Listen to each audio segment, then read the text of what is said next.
ठाणे जिल्हा म्हणजे आनंद दिघे साहेबांचा बालेकिल्ला, शिवसेनेचा बालेकिल्ला, गुरुवर्य धर्मवीर आनंद दिघे साहेबांचे शिष्य आणि आपल्या सर्वांचे लाडके उपमुख्यमंत्री नामदार एकनाथजी शिंदे साहेब हे 9 फेब्रुवारीला 60 वर्ष पूर्ण करून 61व्या वर्षात पदार्पण करत आहेत.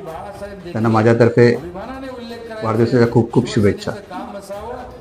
शिंदे साहेबांसारखं बोलण्यासारखं भरपूर आहे, परंतु मी एकच त्यांच्याबद्दल माहिती सांगेन की गुरुवर्य धर्मवीर आनंद दिघे साहेबांना ज्यावेळेस टाळा लागला होता, त्या टाळ्याच्या वेळेला आम्ही अनेक कार्यकर्ते असे आमरण उपोषण केलं होतं आणि त्या उपोषणामध्ये माननीय एकनाथजी शिंदे साहेब हेही स्वतः होते. त्यावेळेसचा एक असा प्रसंग आहे की त्यावेळेस मला खूपच त्रास होत होता आणि त्या उपोषणातून मला जेव्हा सगळ्यांना असं वाटत होतं की हा कमलेश राहील की नाही, त्यावेळेस शिंदे साहेबांचा जो आधार त्यावेळेस पण मिळाला होता तो अजूनही तसंच कायम या ठिकाणी मी पाहतोय.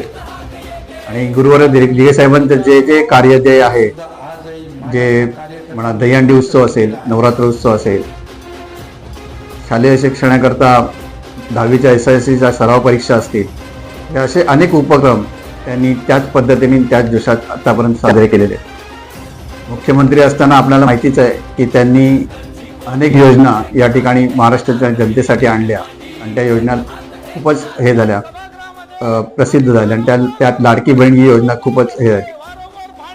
अनेक मुख्यमंत्री या ठिकाणी महाराष्ट्र राज्याला लाभले, परंतु माननीय एकनाथजी शिंदे साहेब यांच्यासारखा मुख्यमंत्री हा कोणी नाही.